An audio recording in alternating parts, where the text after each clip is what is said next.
Olá, meus irmãos, que a graça e a paz do Senhor Jesus esteja com você.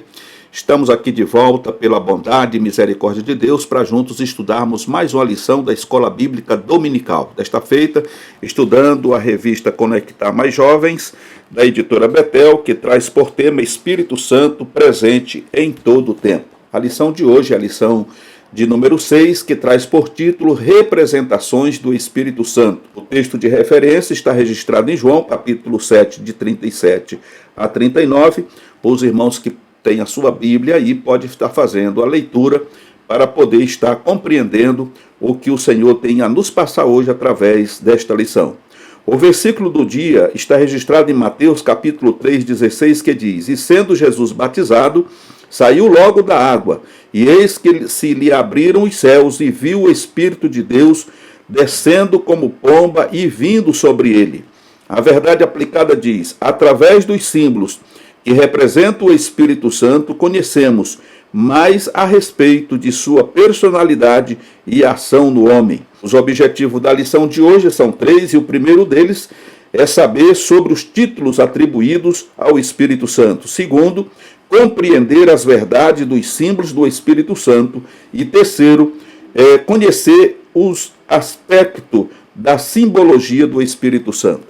A introdução vem dizendo: falar sobre os símbolos do Espírito Santo é ampliar a nossa visão acerca de sua função e propósito, pois Deus, quando estabeleceu tais representações, objetivava comunicar de maneira clara ao homem acerca do Espírito Santo.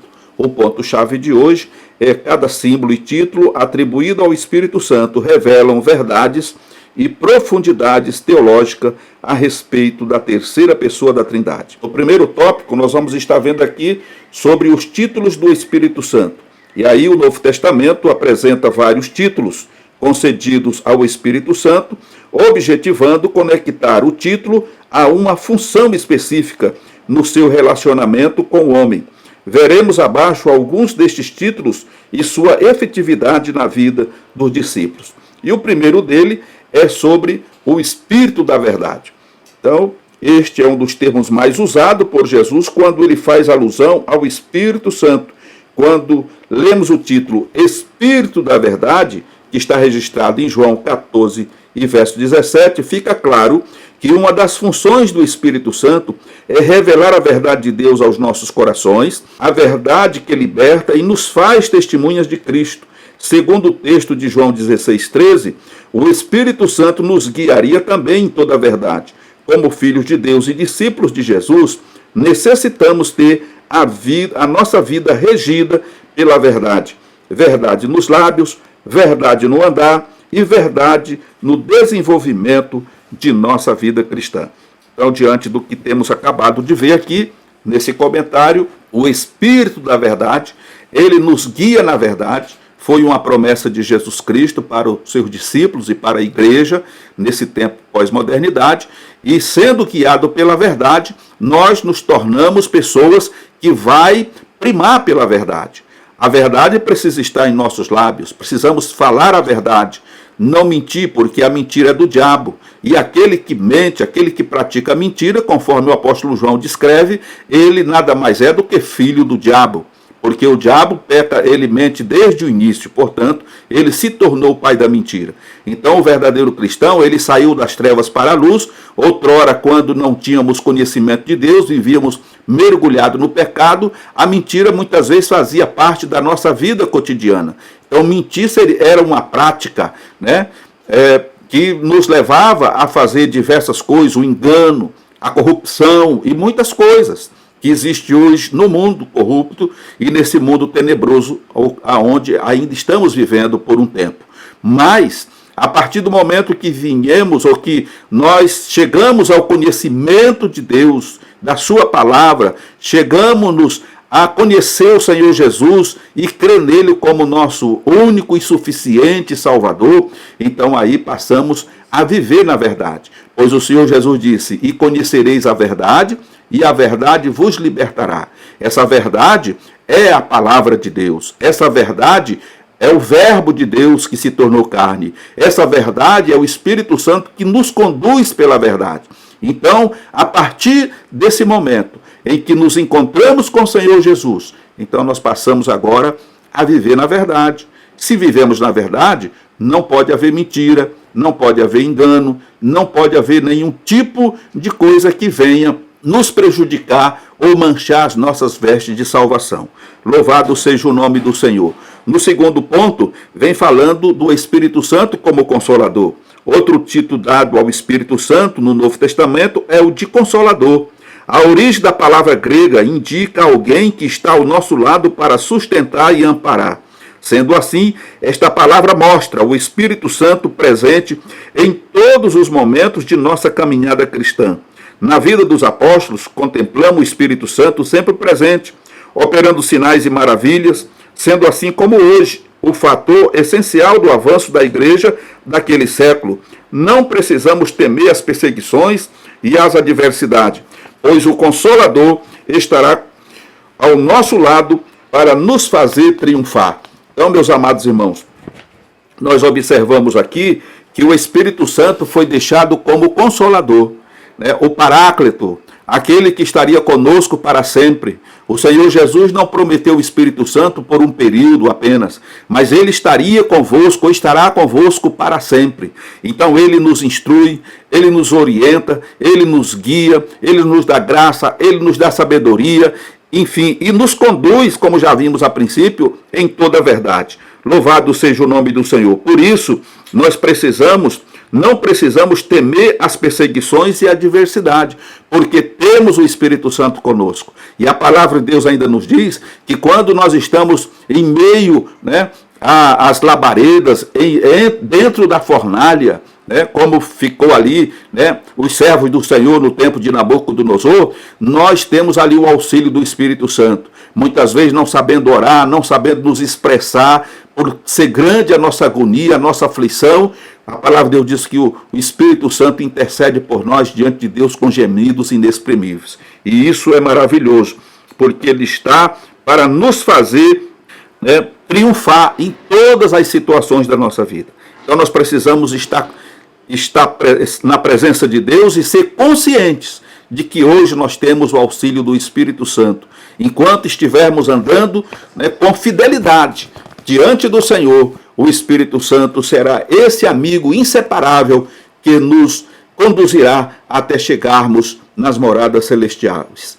Quando fixamos o olhar no Espírito Santo, ele toma o pincel da fé, mergulha na tinta da palavra de Deus e desenha belos quadros sobre a tela do nosso coração.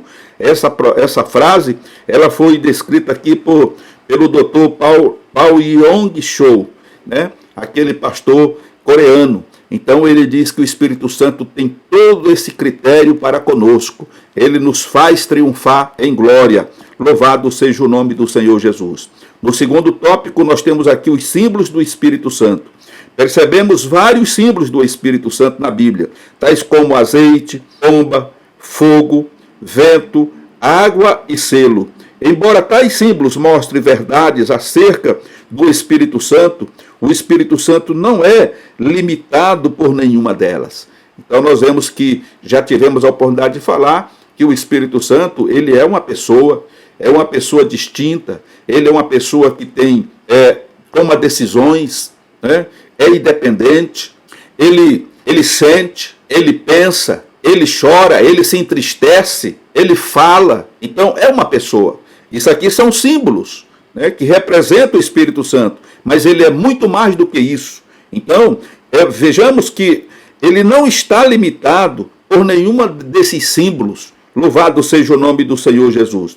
Vemos aqui no caso do Espírito Santo como pomba. E aí o relato, né, de Mateus 3,16, quando Jesus foi batizado, o texto é claro ao dizer que o Espírito Santo se fez presente como uma pomba. A pomba, como símbolo, significa brandura, doçura, amabilidade, inocência, suavidade, paz, pureza e paciência. O Espírito Santo transmite paz aos discípulos em momentos de tribulação, produz paciência nos momentos de tormenta, mas não habita onde existe pecado. Paulo afirma que o Santo Espírito nos encheria plenamente de alegria, paz e esperança, conforme ele escreve em Romanos 15, versículo 13, que venhamos a cada dia usufruir desta presença maravilhosa do Espírito Santo. Então nós vemos que o Espírito Santo, como pomba, ele demonstra tudo isso que acabamos de citar aqui. É brandura, é doçura, é amabilidade, é inocência, é suavidade, é paz, pureza e paciência. Então isso demonstra o quê? Que o Espírito Santo transmite paz aos discípulos em momentos de tribulação. Quantas tribulações, meu irmão, minha irmã, você tem enfrentado? Mas você passa por elas tendo aquela paz no coração. Isso não te leva ao desespero, sabe? Essa tribulação, essa luta que você enfrenta, ou que está enfrentando, você não é levado ao desespero, a maquinar o mal contra você mesmo, porque no fundo do teu coração você tem paz, você tem alegria, você sabe que o Senhor está do teu lado, você sabe que o Senhor está trabalhando e que tudo nesta vida é passageiro, tudo nesta vida tem começo, meio e fim. Nada é permanente. A permanente é somente para aquele que tem o Senhor Jesus, porque ele permanece para sempre. Passa o céu e a terra, mas a palavra do Senhor permanece para sempre. E aqueles que fazem a vontade do Senhor também permanecem para sempre. Louvado seja o nome do Senhor Jesus Cristo. Então o Espírito Santo, como um representante autêntico do Senhor Jesus, ele está conosco para nos guiar, para nos dirigir, para nos orientar e para fazer passar por momentos difíceis sem perdermos a fé, sem perdermos a calma. Louvado seja o nome do Senhor. Por outro lado, nós temos aqui o Espírito Santo representado como fogo. Não foi sem propósito que o Espírito Santo tem como símbolo o fogo, e que o batismo com o Espírito Santo é com fogo, conforme registra Lucas, capítulo 3, verso 16. O fogo ilustra a limpeza, além de aquecer e iluminar. O Espírito Santo tem um papel preponderante na igreja, santificando-a na palavra para o arrebatamento. Além disso, ilumina nossa mente para compreender as grandezas e os mistérios de Deus. Outra propriedade do fogo é aquecer as noites frias do deserto. Quem tem o Espírito Santo conta com um amigo de todas as horas para lhe aquecer nos invernos da vida. Então, um dos símbolos característicos do Espírito Santo é no tempo da lei, no tempo que o povo de Israel saiu do Egito. Então nós vemos a sombra durante o dia para proteger do sol escaldante e à noite a coluna de fogo para proteger o povo de Israel, não só das feras, e das serpentes e de tudo mais que poderia acontecer, mas também do frio escaldante, pois sabemos que aquela região, ali da Arábia, aquela região ali do Oriente Médio, durante o dia, a temperatura às vezes ultrapassa os 50 graus, e à noite ela desce a muitos graus abaixo de zero. Então, se de dia é ruim para a sobrevivência, de noite o frio é muito pior. Então, o Senhor teve o cuidado de proteger o seu povo de dia e de noite, e hoje o Espírito Santo também, da mesma forma, nos protege contra os invernos desta vida, que nós enfrentamos através de lutas e provações, que é inerente à vida cristã. Pois nós estamos no mundo, irmão. Nós somos do Senhor Jesus, somos representantes de um reino aqui na terra e estamos em guerra. Essa é a grande questão. Porque o inimigo das nossas almas, apesar de já estar vencido, porque ele foi vencido ali no Calvário, ele ainda não se deu por vencido. Então ele continua lutando contra a igreja do Senhor Jesus, querendo fazer prevalecer a sua vontade sobre esse mundo. E a nossa função aqui é levar o reino de Deus às pessoas que não conhecem. E ele tem, por sua vez, descredenciar a igreja, trazendo toda sorte de males para a igreja, para que ela não cumpra a sua missão aqui na terra. Então, é uma guerra que está declarada e nós estamos em plena guerra. E a nossa guerra, como diz Paulo, não é contra a carne e sangue, mas é contra os principados, contra as potestades e contra todas as hostes infernais. Amém, irmãos? Então, é o Espírito Santo que nos capacita, é o Espírito Santo que nos orienta, é o Espírito Santo que nos guia, é o Espírito Santo que nos dá as condições e os meios para que possamos ser vitoriosos nessa batalha. Louvado seja o nome do Senhor por isso. No terceiro tópico, nós vemos aqui representações do Espírito Santo. A Bíblia usa algumas representações acerca do Espírito Santo para expressar uma verdade acerca de seu caráter e atuação, tanto no Antigo Testamento como no Novo Testamento. Observamos o Espírito sendo comparado com água, vento e óleo, e etc. No primeiro ponto, o Espírito Santo como água. Jesus, em uma de suas alusões ao Espírito Santo, fala que rios de água viva correriam do interior daqueles que crescem em Cristo, conforme está registrado em João capítulo 7, do verso 38 a 39. A água é algo essencial à existência humana, trazendo refrigério aos cansados, e no Antigo Testamento, melhor dizendo, servia até mesmo em rituais de purificação. Assim, é o Espírito Santo. Não conseguimos viver uma vida plena sem a sua presença. Sua presença nos faz descansar, trazendo alento e renovo para os corações sedentos e cansados. Que venhamos beber da fonte do próprio Deus e assim viver uma vida na plenitude do Espírito de Deus. Então nós vemos aqui nesse ponto o simbolismo da água, né? Aí Jesus diz aqui que o Espírito Santo fala que rios de água viva correriam do interior daqueles que crescem em Cristo. Então, Jesus ele usa essa alusão para dizer que quanto mais nos aproximamos de Deus, esse rio de água viva se tornaria mais fluente em nós, conforme está registrado em João 7, 38 a 39. Também vemos que a água é essencial à existência humana. Nós não podemos e não conseguimos viver ou sobreviver sem água, né? Muitas vezes, irmãos, e é científico isso que vou falar, né, pois já foi comprovado que quando a gente nasce, a gente tem 70% do nosso corpo preenchido por água, né? Nós somos 70% de água, mas à medida que vamos crescendo e envelhecendo, essa porcentagem vai diminuindo. Então, é por isso que é recomendado aí pelas organizações de saúde, pela medicina, que nós precisamos beber muita água. E aí tem aquela alusão que diz que é preciso beber no mínimo 2 litros de água por dia. Né? Por quê? Para que a água, além de hidratar, ela vai também fazer com que várias bactérias, vários vírus que se alojem no nosso organismo, nas nossas células, sejam lavados e expelidos para fora. Então, quando você não bebe água, você pode ter tontura, dor de cabeça, você vai se sentir mal e a água mata. Você consegue, né, ficar sem comer por um tempo, mas sem água você não vive muito tempo. Então, sem água você morre, você corre risco de morte, ok? Então, a água ela é fundamental à vida ou à sobrevivência humana, ou à existência humana, porque ela, além de trazer refrigério, ela também sacia a nossa sede, nos dá aquele prazer de que nós estamos bem, tudo começa a funcionar normalmente novamente. E quando a gente não tem água no organismo, a gente começa a ter problema de saúde. Então veja que no Antigo Testamento, a água também servia para fazer rituais de purificação. As pessoas, quando elas estavam contaminadas, então elas tomavam banho. Elas tomavam banho para se purificar daquela impureza, até para depois de purificados, ter as suas vestes purificadas através da água, poder apresentar os seus sacrifícios diante de Deus. Por exemplo, o sacerdote, ele não podia ter contato com morto, com algum bicho morto. Então, se ele estivesse andando numa estrada e de repente ele se encontrasse com algum animal que morreu, com algum problema que aconteceu ali, ele tinha que passar por um período de purificação.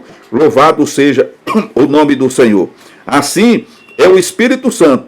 Não conseguimos viver uma vida plena sem a sua presença. O segundo ponto é sobre o vento do Espírito, né? A segunda representação. Por 2 ocasiões, vemos o vento mostrando verdade a respeito do Espírito. No diálogo de Jesus com Nicodemos, encontramos que a pessoa guiada pelo Espírito não sabe de onde vem e nem para onde vai. Ou seja, ela é completamente conduzida pela vontade divina, conforme está registrado em João capítulo 3, verso 8. Em outro momento marcante na história da igreja, que é o derramamento do Espírito Santo, em Atos 2, observamos o Espírito enchendo a casa como um som de um vento veemente e impetuoso, conforme está registrado em Atos capítulo 2, verso 2. Quando o homem vive no Espírito, tem a vida movida por sua vontade, pois o Espírito conduz para onde quer, ao mesmo tempo em que é invisível. Ele é impetuoso em sua ação, na qual podemos sentir sua presença maravilhosa, trazendo consigo o frescor e o refrigério.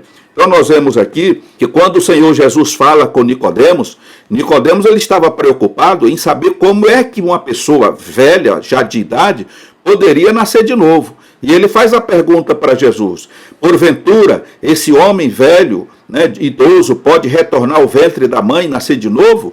E aí Jesus diz para ele: olha, mas você é mestre em Israel, não sabe isso? Não estou falando de um nascimento físico, humano, um nascimento natural, mas eu estou falando de um nascimento do Espírito, da água e do Espírito. Então o Senhor diz que assim como você ouve o vento, mas não tem capacidade de vê-lo, a não ser pelo mover das folhas das árvores, você vê aquele movimento, mas você não vê o vento. Muitas vezes você não sabe de onde ele está vindo, para onde ele vai. E naquela época de Jesus não se tinha essa ideia. Hoje as pessoas colocam ali a biruta, nos aeroportos sempre tem a biruta, e a biruta indica para que direção está indo o vento. Mas você não vê o vento. Então você tem aí esse movimento, e o Senhor Jesus compara que todo aquele que é guiado pelo Espírito, ele é levado pela vontade do Espírito. Então ele não sabe para onde vai. Louvado seja o nome do Senhor Jesus. E aí vemos também na questão aqui sobre o derramar do Espírito Santo no dia de Pentecostes. Quando a casa encheu toda a casa, e ali as pessoas puderam ouvir um som como de um vento veemente, e impetuoso. As pessoas ouviram o som e logo entenderam que aquele som era de um vento, porque conforme o vento passa, a gente sabe que é o vento que está soprando, e encheu toda a casa. Louvado seja o nome do Senhor Jesus. E aí, quando o homem vive, aqui já em Atos 2:2, retrata isso, e quando o homem vive no Espírito, que é um conselho de Paulo, que quando a gente anda no Espírito ou em Espírito, não cumpre os desejos da carne, aqui está dizendo que quando o homem vive no Espírito, ele tem a vida movida, por sua vontade, ou seja, pela vontade do Espírito, pois o Espírito conduz para onde quer. Então você não é mais dono. É aquilo que a gente fala, irmão, sobre a questão do servo. A gente, quando olha para o nosso passado, sem Jesus Cristo, nós estávamos escravizados e não tínhamos a quem apelar. A gente era subjugado pelo inimigo das nossas almas e era obrigado a fazer o que ele queria. Mas libertos agora dessa opressão, quando a canga foi quebrada, as cadeias foram rompidas e passamos a fazer parte desta nova família, da família de Deus, somos guiados pelo Espírito Santo em total liberdade. Então veja que a partir de agora nós somos conduzidos pelo Espírito Santo e ele nos leva por caminho seguro. Nós não andamos mais nas trevas nem na escuridão. Louvado seja o nome do Senhor Jesus. E ele nos conduz para onde quer, ao mesmo tempo em que é invisível, ele é impetuoso em sua ação, na qual podemos sentir sua presença maravilhosa, trazendo consigo o frescor e o refrigério. Então ele nos auxilia, principalmente nessa peleja que estamos aqui, na guerra, lutando contra as hostes infernais. Então nessa guerra, nós recebemos da parte do Espírito Santo o refrigério, o frescor, e ele nos guia, ele nos protege, ele nos dirige, ele nos capacita, ele nos dá o direcionamento que precisamos tomar, para que assim possamos ser vencedores e possamos estar glorificando o nome do Senhor Jesus. E assim, concluindo essa lição, o Espírito Santo foi prometido por Jesus e através dos títulos concedidos a ele e de seus símbolos, somos capazes de compreender as grandes verdades que Deus revelou ao homem.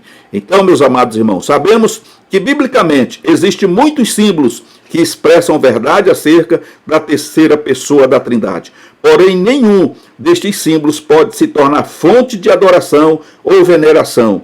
Logo, é interessante afirmar também que, apesar desses símbolos explicarem as ações do Espírito, ele não é nenhum desses elementos, pois ele é uma pessoa. Então, para nós fecharmos aqui, resumindo tudo que nós vimos, nós temos aí vários símbolos, vários elementos que representam o Espírito Santo, mas nós não podemos adorar e nem fazer isso objeto de culto, Nós devemos estar na presença do Senhor e saber sempre que o Espírito Santo é uma pessoa e que Ele está conosco e tem, como Deus o Pai, como Jesus o Filho, o Espírito também tem os seus atributos. Amém, meus amados irmãos? Que Deus em Cristo vos abençoe e vos guarde. Querendo o Senhor, estaremos de volta numa outra oportunidade para juntos estudarmos mais uma lição da Escola Bíblica Dominical. Fiquem todos na paz do Senhor Jesus.